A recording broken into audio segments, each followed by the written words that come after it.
¿Qué pasa, people? ¿Qué tal? Bienvenidos al canal de Algoritmo Salvaje. Y en este vídeo vamos a ver si habrá crisis en el sector IT en este 2022. Vamos a ver cómo está la economía mundial, cómo está la economía española, qué predicciones caben esperar de la economía española y, por último, cómo, desde mi humilde opinión, va a evolucionar el sector IT español en los próximos tiempos. Así que si este tema te interesa, y ojo, contado, de forma que si no sabes de economía, lo comprendas y lo entiendas, porque lo vamos a explicar de forma muy sencilla. Así que si este tema te interesa, quédate que te lo cuento todo. Para empezar, a nivel global, no te sorprenderás si te digo que la moneda hegemónica es el dólar estadounidense. Esta moneda y los tipos de interés lo marca la misma institución, que no es otra que la Reserva Federal. ¿Qué es el tipo de interés? ¿Cuánto cuesta el dinero? Es decir, si yo, persona o entidad, vamos a decir que es una entidad, es una empresa, y voy al banco y pido dinero, a mí me lo van a dar a un tipo de interés. Es decir, pues tienes que devolver lo prestado más el 1%, más el 2%, etcétera. Este tipo de interés que marca la Reserva Federal a día de hoy ya ha cambiado, pero hasta marzo de este año estaba al 20%. ¿Y eso qué significa? Que era dinero gratis y favorecía que hubiera más liquidez en el mercado, es decir, más dinero en manos de las personas y las empresas, más dinero que iban a gastar. En el caso de la zona euro, el emisor del euro, ¿quién es? Es el Banco Central Europeo. Y esta es la entidad que fija los tipos de interés. Actualmente, hoy 17 de julio de 2022, aunque lo vi ayer, no creo que hayan cambiado un domingo, están al 0%. Pero se espera subida de tipos, evidentemente. Y ahora os preguntaréis, ¿pero por qué la Reserva Federal de Estados Unidos y el Banco Central Europeo quieren subir los tipos de interés? Pues bien, la inflación, esa de la que tanto se habla en las noticias, no es otra cosa que un aumento generalizado de los precios. Es decir, lo que hace que tu dinero valga menos. Y vamos a ponerlo como ejemplo. Si yo antes con 50 euros llenaba el 80% de mi depósito del coche, de gasolina, ahora con 50 euros lleno el 50%. ¿Esto qué significa? He perdido poder adquisitivo, mi dinero vale menos, no puedo comprar lo mismo. Y por tanto, yo como ciudadano pierdo poder adquisitivo y calidad de vida. Y ahora vamos al kit de la cuestión. Es decir, ¿por qué se produce la inflación actual? Porque hay varios factores que inciden en dicha inflación y que la hacen tan complicada de controlar. Para empezar, tenemos una economía estadounidense recalentada. Es decir, como hemos tenido los tipos de interés al 0%, había mucho inversor invirtiendo en cualquier cosa y muchas personas, por supuesto, pues consumiendo bienes, servicios, yéndose de vacaciones, etcétera, lo que se hace de forma normal. ¿Cuál es el problema? Que ha habido burbujas. Por poner un ejemplo muy claro es el sector de las criptomonedas, es decir, el sector de las criptomonedas es un sector que principalmente estamos hablando de startups que no son rentables, la gran mayoría, y donde hay proyectos tecnológicos serios, pero a la vez hay otros proyectos tecnológicos que no son serios, que son pues criptomonedas meme o que son proyectos directamente que son una estafa, porque también los hay. Entonces, ¿qué ocurre? Y de esto no tengo pruebas, pero tampoco dudas. Tú hasta hace no mucho ibas a una ronda de inversión en Estados Unidos, decías que tu proyecto era de Web3 o de criptomonedas, vaya, y directamente te metían dinero a expuertas los fondos de inversión. ¿Qué ha pasado? Claro, desde noviembre del año pasado, en cuanto empieza la economía global a tener ciertos incidentes, el sector de las criptomonedas es muy sensible a eso, porque son muy volátil y se resiente. De hecho, Bitcoin, desde el máximo histórico que marcó en noviembre de 2021, a día de hoy ha perdido, a día de hoy, bueno, ayer, que es cuando lo miré, ha perdido un 64% de su valor. Esto es muy significativo. El recalentamiento de la economía, al final, ocurre, o es un indicador además, de que, bueno, hay mucho dinero en el mercado, cuanto hay más dinero, menos valor tiene, inflación. Eso es clave. Y eso es algo que nos tenemos que quedar con ello en la mente porque es algo que vamos a estar nombrando de forma consistente en este vídeo. Porque ese concepto es la clave de todo. Más dinero en el mercado, inflación. Menos dinero en el mercado, se controla la inflación. No es tan simple como eso, pero bueno, explicado de forma simple, podemos decir que es así. Pero a esta tormenta perfecta del recalentamiento de la economía americana, tenemos la guerra de Ucrania y las sanciones a Rusia, que han llevado a cabo los países miembros de la OTAN, entre los que por supuesto se encuentra España. Y tú te preguntarás, ¿y por qué esto causa inflación? Porque no le veo la relación, pues vamos a verlo. Hay que tener en cuenta que Ucrania es un país que se conoce como el granero de Europa y de hecho en algunos casos hasta diría del mundo, porque estamos hablando de un país que exporta el 9% del comercio mundial de trigo, el 12% del comercio mundial de maíz y cebada, el 14% del comercio mundial de colza y el 50% del comercio mundial de aceite de girasol, ojo. Pero encima estamos hablando del tercer productor de patatas a nivel mundial, el cuarto país con más exportaciones a nivel mundial de hierro, el 10º productor mundial de acero y titanio, es decir, estamos hablando de una economía muy importante a nivel mundial en cuanto a recursos y materias primas se refiere. ¿Qué pasa? Que desde que empezó la guerra esa producción, si no está paralizada del todo, está bajo mínimos. Por lo tanto, a menor oferta de esos productos, un mayor precio. Pero aparte de esto tenemos las sanciones a Rusia derivadas de la guerra. La OTAN, los países miembros de la OTAN, han impuesto unas sanciones a Rusia. Que resumiendo mucho, porque el paquete de sanciones realmente es muy grande, vamos a decir que se ha impedido el comercio con Rusia. España, por supuesto, está en la OTAN. ¿Esto qué significa? Que perdemos el 33% del suministro de gas, que a día de hoy los tiene la Unión Europea, un 25% de nuestro petróleo del país de los zares, pero además, contando la suma de Rusia y Ucrania, por ejemplo, nos quedamos en el 80% de exportaciones a nivel mundial de aceite de girasol. Dime tú si el aceite de girasol no se utiliza en un montón de productos que se fabrican. Yo qué sé, o sea, por poner un ejemplo, las patatas fritas seguramente llevan aceite de girasol, casi cualquier producto precocinado lleva aceite de girasol, o muchos al menos.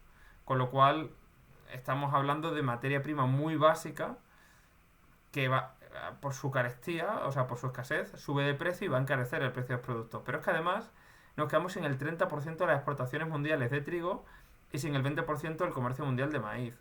Estamos hablando de materias primas que están en una grandísima cantidad de alimentos. Por tanto, esta subida de tipos de interés y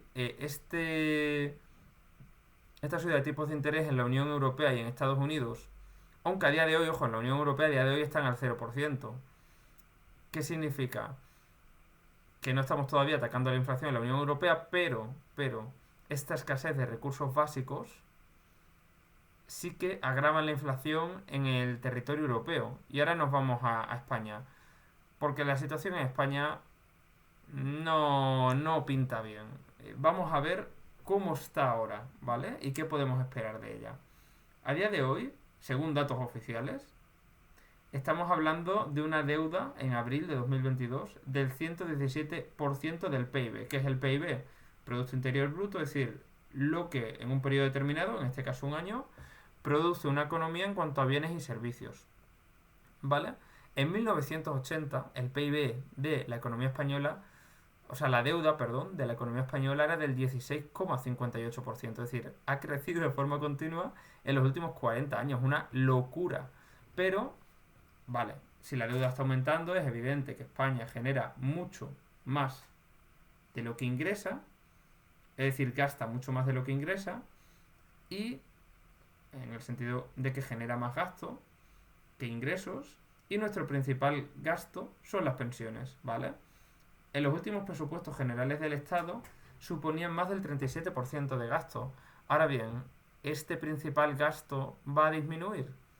Todo lo contrario. Es decir, si miráis nuestra pirámide demográfica, podréis ver que el grueso de nuestra población se sitúa entre los 40 y 59 años. Y además somos uno de los países del mundo con mayor esperanza de vida, con 83 años de media.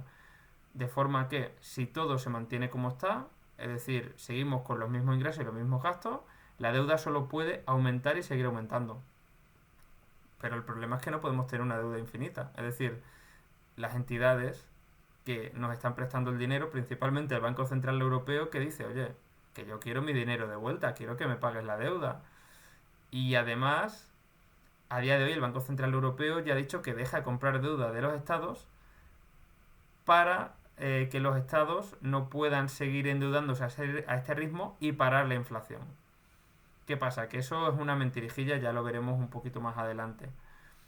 Porque realmente el Banco Central Europeo probablemente va a tener que seguir mojándose. Pero vale, perfecto. Vamos a tener en cuenta ahora mismo que el Banco Central Europeo no nos va a comprar deuda.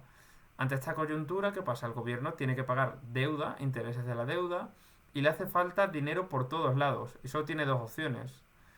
O se impaga la deuda, lo cual sería una catástrofe a nivel de España, ¿no? Porque realmente perderíamos toda la confianza de nuestros acreedores y podría suponer directamente la... Yo diría que podría suponer incluso la quiebra de España, ¿no? Pero en cuanto a las opciones que tiene a día de hoy el gobierno, si no vamos por el impago, realmente lo único que te queda es una subida de impuestos generalizada para intentar equilibrar una balanza muy desequilibrada de gastos e ingresos. Y un ejemplo de ello es, por ejemplo, el pago por uso de todas las autovías y carreteras de España, que se quiere hacer ya efectivo a partir de 2024, o la subida global de la cuota de autónomos, que se quiere poner en marcha, si no recuerdo mal, el año que viene. Por tanto, la forma realmente eficaz, porque realmente de esta forma, bueno, estás poniendo parches, pero no estás curando la herida. ¿Cómo se cura la herida? Tomando medidas tremendamente impopulares en los principales sectores o principales eh, gastos que tenemos. Pero claro, si el principal gasto que tenemos es pensiones, administración pública, etcétera, etcétera, etcétera, ¿qué político va a hacer esos recortes? Eso es muy impopular. Ese político no ganaría unas elecciones y veríamos si no tuviera que dimitir. De modo que son medidas que curarían la herida, pero que no se van a llevar a cabo. Por tanto, ¿qué podemos esperar si hay inflación y hay elevados impuestos? Impuestos que, por supuesto, también afectan a las empresas y dificultan la creación de empleo. Pues lo que va a ocurrir es una situación de esta inflación, es decir, una alta tasa de desempleo porque cuesta crear empleo. En mayo de 2022 la tasa de desempleo de España era del 13,1% y una elevada inflación, un 10%, un 10,2% en junio de 2022. Todos estos datos que estoy dando de estadísticas son datos oficiales, que podréis creer más o menos, pero son datos oficiales. Y ahora vamos a ver cuál es el futuro de la economía española. Desde mi punto de vista, la economía española tiene dos potenciales pronósticos. Uno muy pesimista, pero poco realista, y uno muy realista y menos pesimista. Ambos no me gustan, ojalá esto no se cumpla, ojalá esté completamente equivocado, pero me temo que vamos en esa dirección. ¿Cuál es el escenario menos pesimista y más realista? Pues a ver, el Banco Central Europeo, como España no puede seguir endeudándose sin edie, porque si no va directo a una quiebra, hay mecanismos, se habla de la deuda infinita, por ejemplo, pero al final yo creo que se va a tomar medidas como las que se tomaron en Grecia en su momento. Quizás no tan malas, quizás no tan agresivas con la ciudadanía, en el sentido de que la deuda que tiene España es inferior que la que tenía Grecia en su momento, pero va a haber que tomar medidas. Y ello es donde digo que creo que el Banco Central Europeo se va a mojar. Es decir, nos van a seguir comprando deuda, seguramente. De hecho, ya hay indicios de confirmación del BCE en este sentido. Pero ojo, con un tipo de interés superior al 0%, ya no vamos a hablar de dinero gratis, y con condiciones, un plan de ajuste, que es lo que están exigiendo los países del norte, los llamados frugales, los países que están hartos de dejarnos dinero a los países del sur de Europa y que estemos malgastando nuestro dinero sin poner equilibrio en nuestras cuentas. Y con malgastando me refiero a que hemos elevado, no que ese gasto no haya sido necesario, que en muchos, en muchos casos lo habrá sido y en otros casos no, pero desde los países del norte de Europa no se comprende que con la ayuda que ha habido de la Unión Europea en los últimos años, España no haya, no al menos ajustado sus cuentas, porque no es algo que se hace de la noche a la mañana, sino el tema de empezar a sanear las cuentas, cosa que no ha ocurrido, porque la deuda ha seguido aumentando, pero vaya, a buen ritmo y sin problema. Ahora bien, vale, sí, el escenario más probable es un rescate a la griega. ¿Qué ocurrió en Grecia? Pues bueno, recortes de salario de funcionarios, recortes de pensiones, subidas de impuestos, en concreto pasaron de un IVA del 21 al 24%, privatización de empresas públicas, etcétera. Es decir, Grecia era un país más o menos similar a España, en el sentido que tenían una clase media, etcétera, pues como casi cualquier país del occidente de Europa, ¿no? Y a día de hoy es un país pobre, es un país donde la clase media prácticamente ha desaparecido. Y estas medidas que nos imponga el Banco Central Europeo, como necesitamos dinero, se van a llevar a cabo gobierne quien gobierne. Lo decorarán de una u otra manera, pero se van a llevar a cabo sí o sí. ¿Y qué ocurre? Que de esta forma los políticos van a perder menos votos por aplicar estas medidas, porque la culpa no será suya, será de Europa. Yo creo que este es el escenario más probable. Ahora, el escenario más pesimista y menos realista, que no creo que se cumpla, sería una salida de España del euro, la vuelta a la peseta y utilizar la devaluación de la moneda para el pago de la deuda. Es decir, que nuestras pesetas se devaluaran frente al euro y nos costará horrores salir de Europa, salir de España para hacer un viaje por Europa o lo que fuera, pero de esta forma pagaríamos la deuda más fácil. Pero este escenario es altamente improbable, ¿por qué? Porque si hacemos eso, afectaría enormemente al valor del euro y esto ya ocurrió en Grecia hace, creo que fueron 10 años o por ahí, bueno, cuando hubo el rescate de Grecia, que hubo varios rescates, y la opción que se eligió fue el rescate, no dejar caer a Grecia. De modo que yo creo que vamos en ese sentido. Y en el sentido de rescate, pero nada de salida de España del euro, nada de quiebra, nada de eso. Rescate con condiciones. A eso es hacia lo que vamos y ojalá me equivoque y el escenario sea más benévolo, pero tiene toda la pinta de que vamos en ese camino. Mucha economía, Sergio, vale, pero muy bien. Pero ahora, en el sector IT, ¿qué pasa? Porque es lo que tú quieres saber. Te da un contexto, porque creo que es importante comprender bien el contexto para comprender de lo que vamos a hablar ahora. Pero ahora vamos al sector IT. En el 2022. ¿Y qué va a pasar en el 2022? Pues si tenemos una estanflación continuada, lo que yo me temo es que la clase media va a desaparecer o que como mínimo se va a estrechar muchísimo. Y ahí, pues, en la clase media podíamos encasillar a muchísimas de las personas que trabajan en el sector IT. Si la clase media desaparece o se estrecha, eso es una pérdida de vida considerable, ¿no? De calidad de vida. Entonces, lo que se van a preguntar muchos programadores va a ser, pero bueno, ¿yo por qué me quedo en España si en otros países de la Unión Europea puedo cobrar más y se vive mejor? En el sentido de que no voy a tener unos recortes y unos impuestos tan brutales como aquí. Entonces mi pronóstico es que vamos a empezar a ver un éxodo de talento IT al extranjero, fruto de la crisis que va a empezar en 2022. Un poquito más adelante te voy a decir exactamente cuándo va a empezar. O sea, me la estoy jugando mucho, marcándome un triple. Ojalá me equivoque y no haya crisis ni nada, pero ya digo que creo que vamos en ese sentido. Ahora bien, vamos a imaginarnos que viene pues esta huida de talento. Además de eso, vamos a tener empresas internacionales pegándose por contratar ingenieros de España, ingenieros de software de España. O sea, eso va a ocurrir, está pasando y va a seguir pasando. Con lo cual, si los seniors son los más cotizados, estamos hablando de salarios más altos y mejores condiciones laborales. 100% remoto, jornada de 4 días, etcétera, etcétera, etcétera. A nivel de salarios es importante mencionar que vamos a tener menos ofertas estratosféricas en el sector. Es decir, ofertas de más de 100.000 euros o dólares va a ser complicado verlas en España. Mucho más complicado de lo que era hasta ahora, que ya era bastante complicado igualmente. Porque el dinero ya no va a fluir tanto.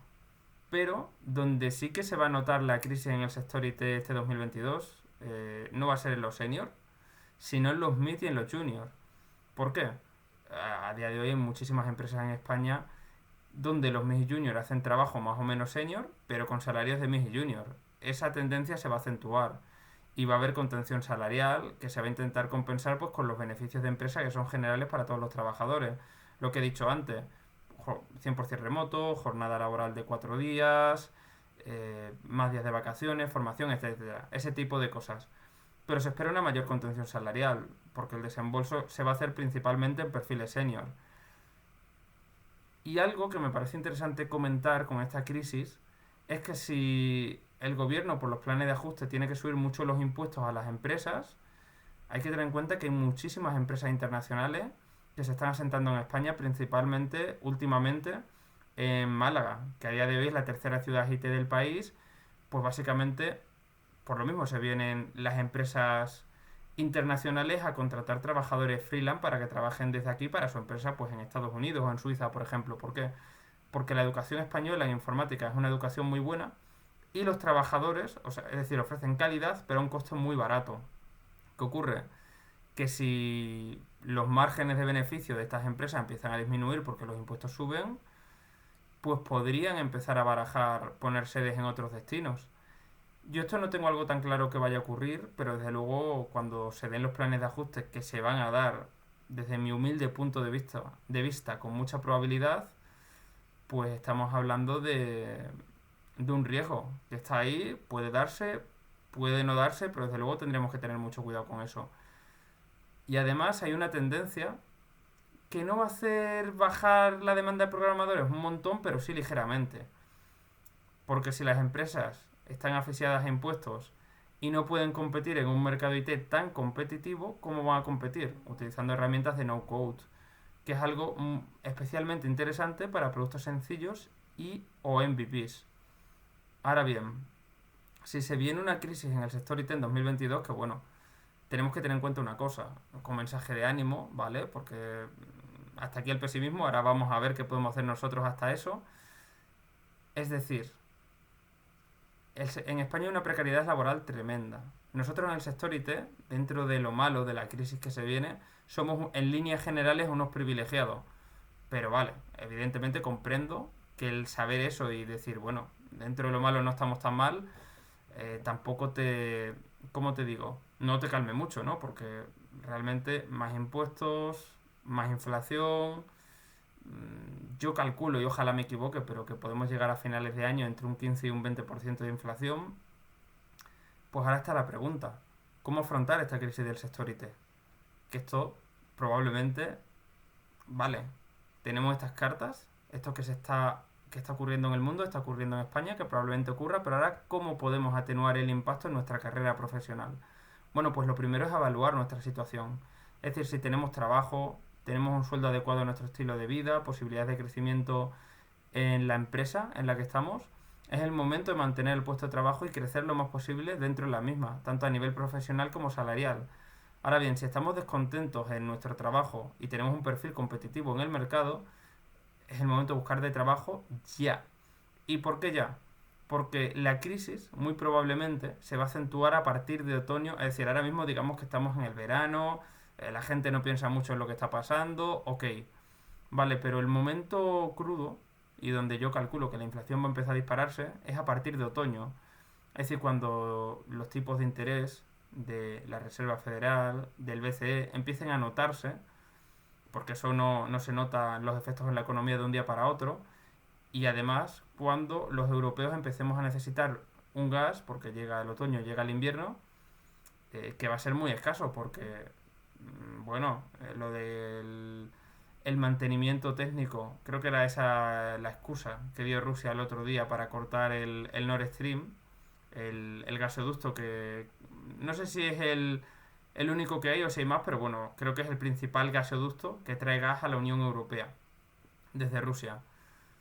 Vale, pues en un contexto como el que estamos, en un contexto de escalada, de amenazas y sanciones entre Rusia y los países de la OTAN, lo más lógico es que en algún momento Rusia corte el grifo y corte el gas. Y en otoño tengamos menos gas y como habrá menos gas, subirán los precios. Es lógico. Y si suben los precios, aumenta la inflación. Por tanto, entre una inflación desbocada y la subida de tipos, claro, yo honestamente no creo que la subida de tipos vaya a servir para contener la inflación a corto o medio plazo. De modo que, como digo, creo que nos encaminamos a una inflación del 15-20% y ahí sí que va a empezar a notarse la crisis en el sector IT más. Por tanto, si estás descontento en tu actual empresa, creo que el momento de cambiar es ahora, no esperes a otoño. Ahora es el momento. Luego va a ser mucho más complicado y las condiciones, salvo que seas un senior con un currículum y unas skills súper demandadas y tal, el mejor momento es ahora. Que luego Es posible que si eres muy senior también puedas hacer cosas, pero el mejor momento, el momento ideal es ahora. Ahora bien, si estás descontento pero no tienes un perfil competitivo en el mercado, lo que te aconsejo es seguir ganando experiencia en tu actual empresa. Quiero que sepas que, sea cual sea tu situación, la formación continua y los proyectos propios son claves para crecer como programador, y cualquier formación que hagas te va a ser de gran ayuda. Y por otro lado, y ya para ir finalizando, está el tema de la actitud. Es decir, todo lo que te he contado suena pesimista, es pesimista, estamos viviendo tiempos difíciles, ¿vale? Pero hay que aprovechar esta crisis para crecer. Las cosas van a estar más difíciles en el sector IT, pero en ningún caso van a estar imposibles, y ello no puede alterar el camino que tenemos hacia los objetivos laborales que queremos. Es decir, te aconsejo que estos objetivos, por supuesto, estén alineados con tu estilo de vida para que estés contento, pero el mensaje clave que quiero darte aquí es que si mantienes el rumbo en tiempos difíciles, cuando la tormenta pase y llegue la calma, va a estar en la mejor posición posible para conseguir los objetivos que te habías marcado. Por tanto, estamos en tiempos difíciles, pero no estamos en un momento imposible de hacer cosas. Las oportunidades van a estar siguiendo ahí, y que la suerte te pille trabajando. Si la suerte te pille trabajando, estarás más cerca de conseguir tu objetivo. Espero que este vídeo os haya resultado útil y nos vemos en el siguiente vídeo de Algoritmo Salvaje. Chao, chao, chao.